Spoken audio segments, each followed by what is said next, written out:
Hey everyone, Jordan Connect here again with another episode of Embrace the Chase, and we're just kicking this year off right. Episode 49, we have Thad Roberts on tonight, which I'm very pumped and excited about. For those of you that don't know Thad, he's a TEDx speaker. He's the author of Einstein's Intuition, visualizing nature in 11 dimensions. He's also a famous theoretical physicist, and I love following him on Facebook. You guys should definitely do it as well because he's a renowned adventure photographer. He takes some of the coolest pictures and just off camera told me an incredible story of Machu Picchu. But Thad, I'm really excited to have you on. Is there anything I missed, sir, that you'd like to add? No, that's great. Thank you very much. Of course, of course. So if you could do us a favor to start us from the very beginning, what kind of originally got you interested in physics, and then what eventually led to you kind of coming up with the 11 dimensions? Oh, well, the beginning was kind of laying in the grass, looking up, feeling very out of place in this world, and looking at the stars, and I knew nothing about them, nothing at all. I didn't even know where the North Star was.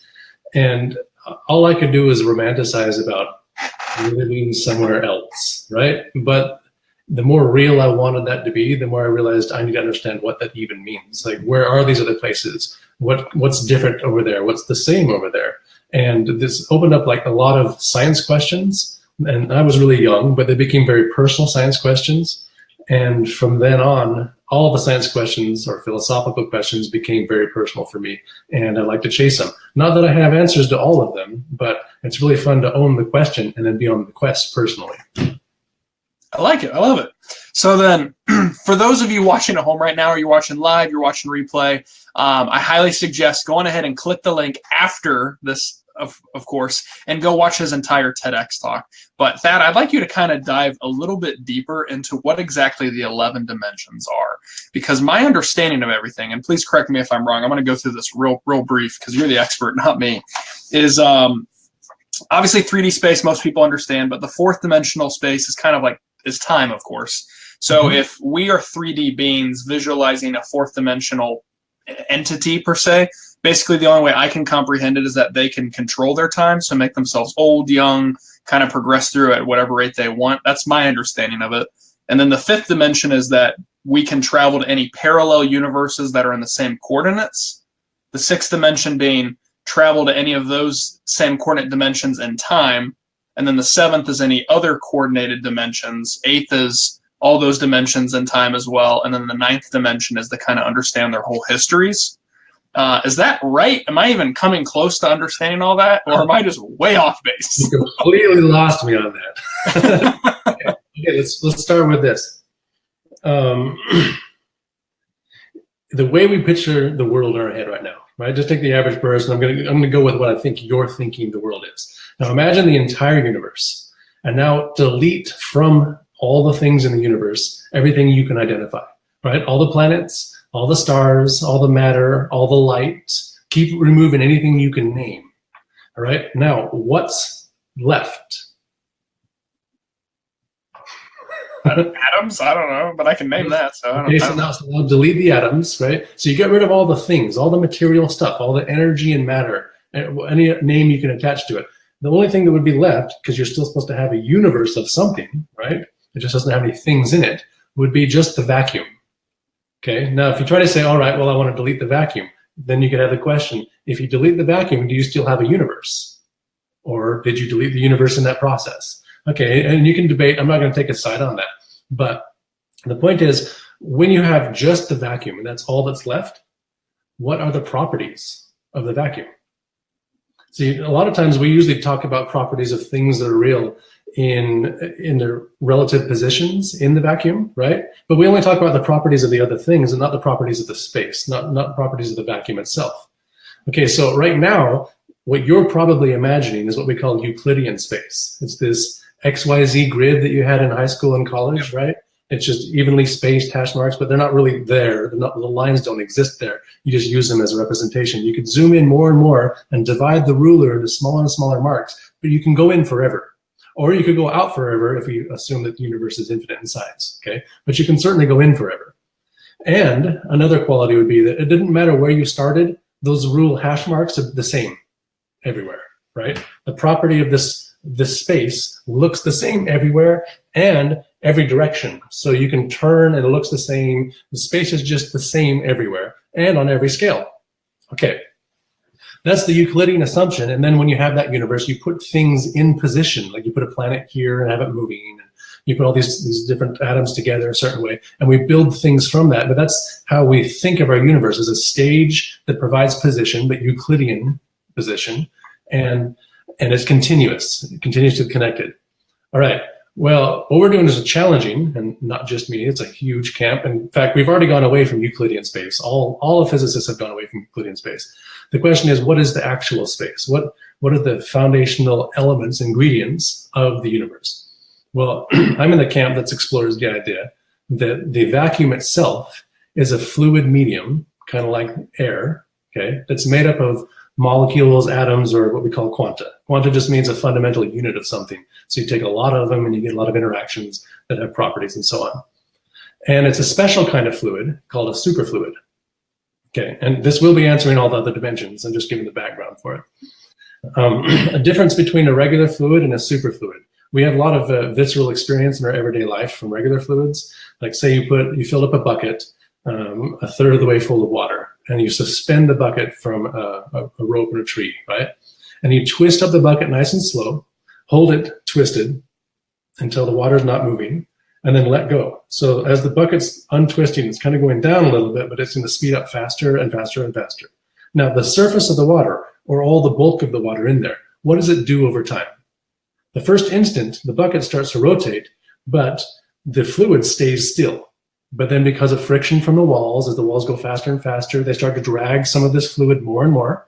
And you see the fluid goes faster and faster and faster around the center, right? And climbs up the walls. That makes sense? That's clear in your head? Yeah. Okay. Regular fluids do this. They have internal viscosity. The viscosity is like the internal friction, okay? So that the wall gets to drag the fluid.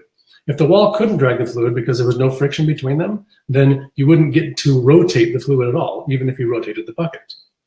Okay, so the way you can tell, if I took a picture of this event, you could tell me if the water was rotating or not rotating based on the shape of the surface of the water, right? If it's concave, you're like, yeah, right, then it was rotating. If it was flat, then no, right, then it wasn't rotating. So there's a literal visual difference between something that's rotating or not, or accelerating or not. So rotation is a form of acceleration. And superfluid also is different. Okay, in the superfluid case, if we put it in the bucket, try to rotate, it would never climb the walls. Okay, it would never be rotating that way. Instead, the rotational energy that you're putting into the system manifests in a very weird way for us because it's not familiar to us. It pops up in these internal vortices, so little 3D vortices all throughout the fluid, all arranged in the same direction, okay? And they only exist on certain sizes and quantized sizes. So you get size 1, the smallest one, and then the next size up from that, and so on. But there's no sizes in between that are stable. So as you give more energy, it all just shows up inside, but the bulk isn't rotating, just the little vortices inside rotate, okay? All right, so that's enough of a start because we want to move through this. Now, what's the difference between assuming that the vacuum is this smooth grid that doesn't do anything, it doesn't interact with the stuff, it just provides place for the stuff to exist, versus the idea that the universe is just the vacuum itself, and the vacuum is a superfluid?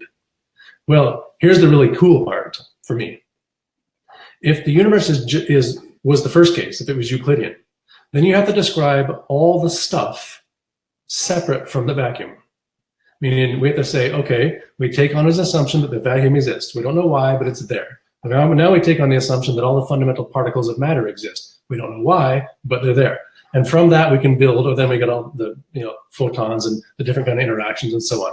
But we have a lot of fundamental parts or ingredients to our world that we build the world from. And it's a smaller number now because we've done a lot of science. We've broken down that all atoms come from subatomic particles, so it's got this smaller number and so on, right? But we still have a lot of assumptions. In the other camp, when we say that the vacuum itself is a superfluid, we don't have to then say, and on top of the superfluid, there's the other particles. Instead, what we do is say, hey, the vortices that are allowed to form in the superfluid itself are those particles. So it's just the different kinds of waves that are allowed to exist in the superfluid vacuum that account for all the phonon interactions, all the light, and all the matter that exists. and everything from there. So we start with one description of what things are, and the dynamics allowed in that description give us all the properties we were trying to explain, which means if it's right, and you never know if you're right in science, but if the model is right, it counts as an answer that's completely intuitive and visceral. So you could ask me, what are these things? What are these objects? And I can tell you what atoms they're made out of. And you can say, well, why are atoms there? What are they made out of? And I can tell you the subatomic particles. And then you can ask me again, and I can say, oh, those subatomic particles are vortices in the vacuum. And your why question has traced all the way down to the one fundamental thing that needs to be explained. Now you could still say, why is the vacuum there? Why does it exist? And say, we don't know the model. That's as far as the model goes, but it goes all the way to the bottom, right? And I find that really exciting. So why 11 dimensions? Well, before we had 3 dimensions that give you 3 different positions in space, right? 3 different coordinates to identify a single position in space, I should say. So you got left and right, back and forward, up and down, or we can say X, Y, and Z, right?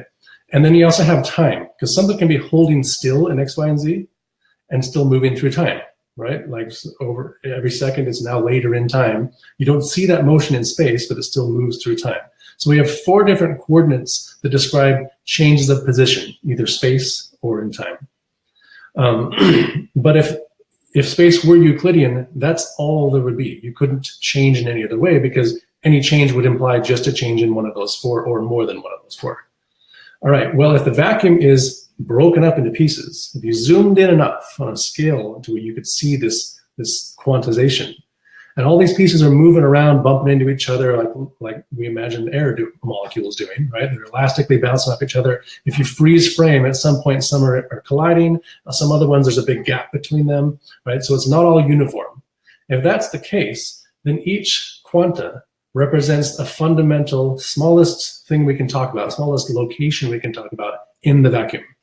Okay, so if I want to say that this object, which happens to be a really tiny object, exists in a certain place in the vacuum, if it's really, really, really small, the most accurate it could be is tell you exactly which quanta it's occupying right then. All right, but the arrangement of those quanta is a fluid thing. It changes over time, right? So the state of the vacuum is not a constant Euclidean story. It's not a boring story. It's a very interactive story. All right, so now we have this descriptor, a fundamental descriptor of reality that attaches to the vacuum, and in quantum mechanics we call it like a state vector. It's here's the state of the vacuum is the arrangement of all the quanta at this moment. All right, but if the only thing you knew were how they're arranged relative to each other, then you wouldn't know how they're going to move the next moment, because I just gave you a freeze frame snapshot picture, but I also didn't give you all the information from that picture. I just told you that these 3 are lined up in this, one's in the middle of the other ones. Okay, but I don't know how they're moving, and I also don't know how far they're spaced apart, because I mentioned nothing about the medium that they're moving in. All right, so the state vector becomes a blurred out representation of all the possible ways they could be arranged, given that you're missing some of the information. All right, so then quantum mechanics is all based on this. We have a state vector. When we make a measurement, it collapses, so you get an actual state instead of this blurred out state. Well, in this picture, instead what we're saying is actually with the other dimensions in the picture, you started out with an exact state and you end up with an exact state, and it's deterministically evolving in between them the entire time because the other information existed in the other dimensions. What are those other dimensions? Well, since we broke up the vacuum, we have a location in space, and you build all these collections of these locations, and they fill out the X, Y, Z coordinates that you were used to talking about. All right, but each location itself, each quanta has volume, right? But that volume doesn't count as volume in XYZ, because the volume in XYZ must be filled out by taking a collection of these things. So a single one doesn't even reference a change in position in that collection.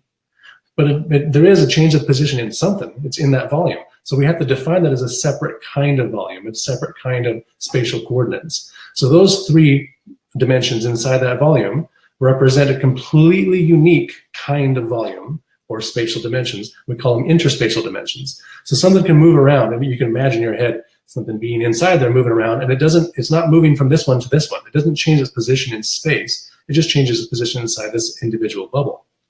Okay, and you have the volume between the quanta. Say they're not colliding right now, right?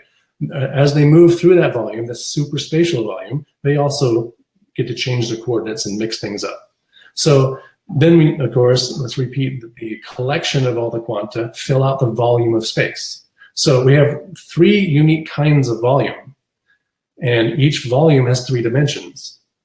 So that's 9 spatial dimensions. So now I need, if nothing's moving, and I would try to describe this collection of all the quanta that build the vacuum of space, I now need 9 coordinates to tell you a precise position of anything. Okay, so that's 9 spatial dimensions. Time is a descriptor that belongs to each location in space. So each quanta resonates. Say they collided, and now this one's flying off this way. And as it's doing it, it's resonating because it's elastic, so it's just doing this natural resonation.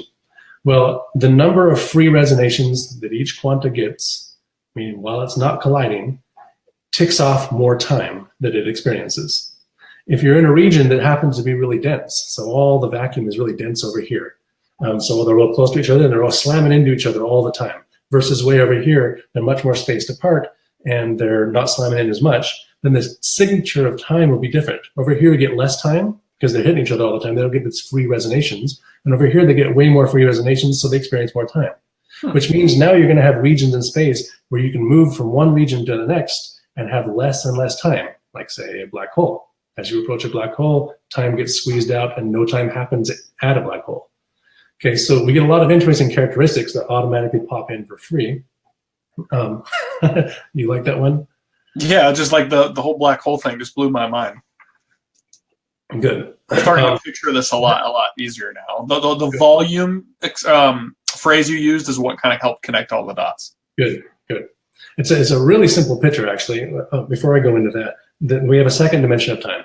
So the first dimension of time just tracks how much each location gets to experience ticks of time because they're freely resonating. And it can be different. In one region, you can have a whole bunch of them that aren't getting hardly any. In another region, they're getting a lot more compared to that one. But if it's uniform density, then you expect on average, take a larger measure of, say, 1,000 ticks in time, pretty much everybody else will also have 1,000 plus or minus 10 ticks of time. They'll be real close to the same, right? Okay, the other dimension of time is the one that tracks motion through superspace. So as this thing's flying through here, or flying through superspace between collisions, it can be resonating, but it's also moving, right? So the resonations and the motion aren't necessarily connected. The resonation is like this constant thing while they're not interacting, but it can be moving real slow or it can be moving really fast. And velocity is just a change in position over a change in time. So that reference in time would be the more fundamental kind of time to reference in this model, the one that's easier to visualize in your head. And the other one, this resonation here is less fundamental because you're used to referencing time as a ticker of how things change, right? Okay, so that's enough of that because it'll get more complicated if I try to go more detail, but I think that's a general picture. Well then, so crazy question, and please correct me if I'm way off base on this. So if our universe is a spatial, like you were saying, flying through time, the way I'm understanding it is like almost like a ball, kind of like your TEDx video. If that collides with another universe, is that essentially maybe the Big Bang? Am I understanding that properly? Yes. Okay. I don't know how you jumped to that so fast, but good job. Okay. That makes way more sense now, because I'm like, well, hold on now. If it's a ball, then what's the ball? So you're saying that quantified space is a universe. Yeah, I don't know how you actually made that connection because I don't think I said enough for you to do that yet, but you did, so great. So the collection of all the quanta, so a single quanta is just a piece of space, right? But if you take the whole collection, eventually that whole collection from an exterior point of view could look like another quanta, right? And then you can take a collection of those, so now you've got a whole universe that from an exterior point of view just represents a single quanta in another larger scale universe and so on. So the picture becomes this like a fractal. Do you know the word fractal? I don't know the definition. It's a self-similar representation that goes up on scale, up and down. Approximation of fractals. Say you take a maple leaf, and you just take the one leaf off at the stem, and you look at it, and you got the stem, and you have the shape of the leaf, and you walk away from the tree until you realize, oh my God, the leaf kind of resembles the tree, right? You have the thing made up of the thing, but they have the same sort of geometry, same sort of structure. Now, it's not exact, but there are systems in the universe, in reality, that are really good approximations of being fractals. And if the vacuum is actually a superfluid, which means zero viscosity, then it's free from parameters that get rid of the inconsistencies of being a perfect fractal. In fact, it gets to be a perfect fractal. So that the connection you made, that if we go out another scale and we have two of these universes that look like quanta now, slam into each other, then yeah, they reorder their internal constituents and reset as it rebounds off. It's like the Big Bang from the internal perspective. Well then, question, how would you be able to travel inter-universally without them colliding into each other? Is there even a way for a three-dimensional being like ourselves to get there? I doubt it, that it's possible for us as if we, I mean, you get really esoteric at that point about, okay, we have to make some way to make it so we're not three-dimensional. If you're trapped as being a three-dimensional being, then you're not going to make it out of the medium that allows you to be a three-dimensional being, right? So we need the vacuum. So I don't know how we're going to keep ourselves existing without the vacuum, because the atoms won't exist without it. It's like the whirlpool can't exist without the lake, right, or the river. You need the medium. So, yeah. That's so trippy. You're going to have me thinking about this for months.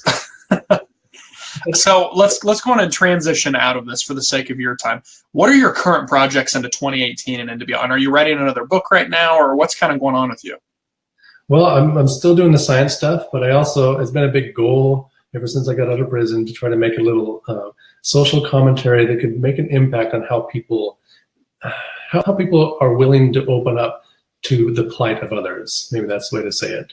Right. So I feel like I wrote a book basically about jail, and I'm going to follow it up with one in prison from my experience. And the point of writing this book for me was, I feel like a lot of people who would identify with me, either for cultural or status reasons, like economics and status reasons, those are the people who are least likely to have direct or intimate experience with jail or prison.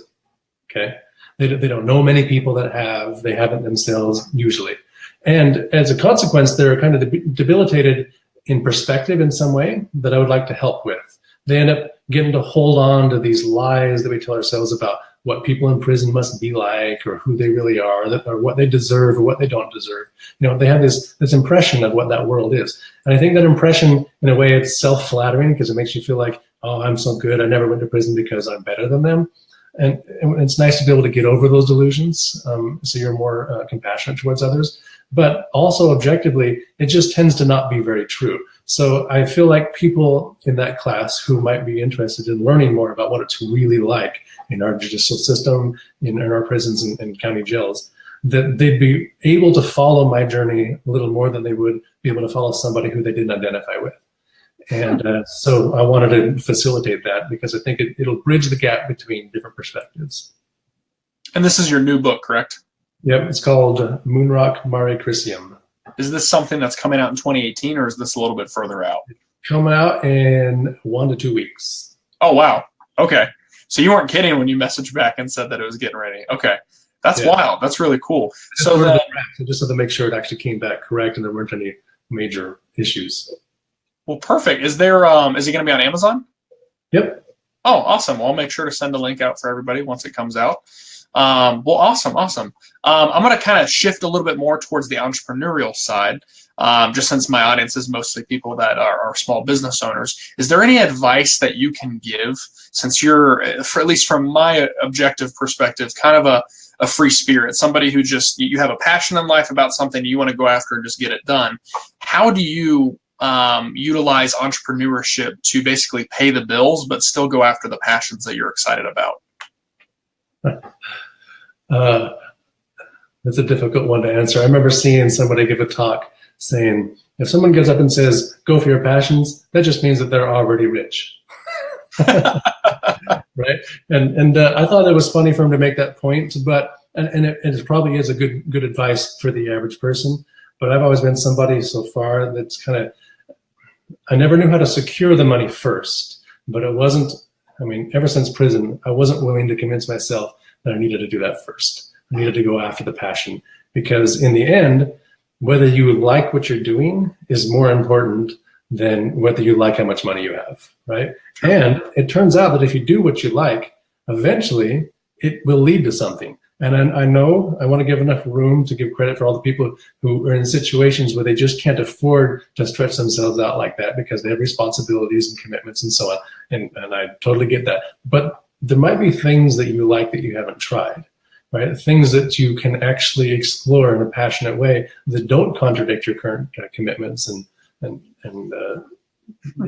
just put a little voice out for stay open to exploring those, because if your life becomes just routine, then you're going to die inside.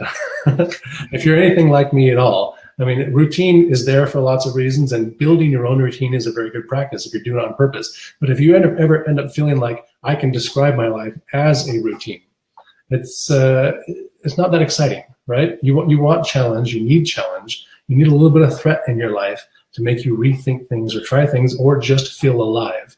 And that can be just in your relationships, which maybe that's the most important part, or it could be in the endeavors you're undertaking that are attached to whether or not you're going to have financial security. That's actually really good advice. I like that. Well, then, like I said, I'm going to respect your time. I'm going to ask the last question I ask of everybody that's on the show.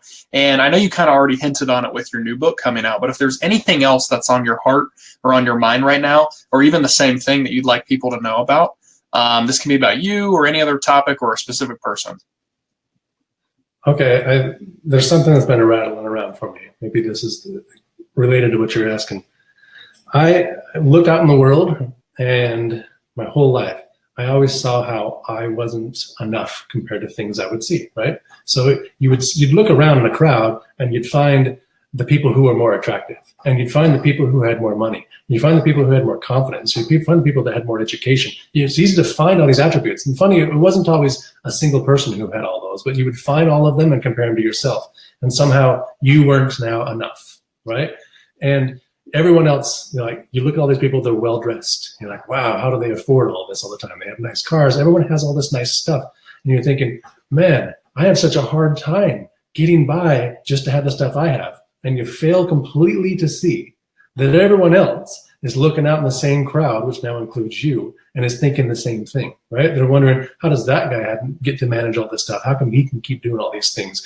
How come he can afford to go on vacations? They don't know the story, but they just compare it to theirs. Okay, for me, it's an analogy of emotion.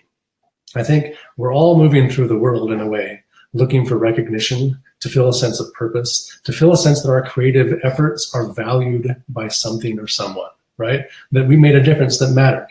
And as we search to feel this way, as we search to have that experience, we're desperately looking for validation to come from the exterior world, right? To recognize our efforts, to recognize our talents, or to even motivate us to get started. And we want that. Everybody wants that. So everything we do is to try to earn that. Sometimes we'll work for 10 years to try to earn one compliment from a boss, right? So we really work for these things. It's the currency that every other currency is trying to mimic. And yet, it hasn't really been figured out, as far as I can tell, that it's the one currency you can give away honestly for free without losing your position. In fact, you only gain your position. So if we can afford just a couple times a week, and if you're even better, a couple times a day, to step out of this desperate need for people to validate you, and remember that everybody else has that same desperate need, and just honestly validate them. I'm not saying find a way to flatter them. I'm saying find something to appreciate that you actually do appreciate, and just tell them, right? Not because you want a date from them, not because you're trying to get something, just practice appreciating other people so you can turn the model around. Because if people started actively giving the validation that we're all spending our entire lives trying to get, if it started coming, how much more could we all do? So that's the thought for me, is like, we can actually turn this whole model around by interacting differently. And we can all start today, and we can all give a little bit of genuine validation. Be very careful not to exaggerate, right? Don't give false validation. But there's lots of things we appreciate even about strangers that we're not allowed to say, because that's just what we do, right? That's just the practice we're all in. I think we should start doing it. You just kind of blew my mind there for a minute. I'm going to take some time and go digest that, because that's some of the best advice I think I've ever heard. Wow, Thad. Thank you so much for coming on the show. I really appreciate it. You are definitely an incredible person. I'm glad that we connected. I don't know how it happened, but I'm just glad it happened. And I really appreciate you and your time. Thank you so much, guys. For those of you that have watched live, for those of you that have watched the replay, please, the link's down below. Feel free to go follow Thad on Facebook. His adventures are a ton of fun to watch. Please go check his book out. The link is down there as well as his website to read up more on some physics and all the theories that he has. It's awesome. But Thad, thank you so much. I really appreciate you being on. Is there anything else you'd like to say before we end the show? No, thank you very much. Thank you. See y'all.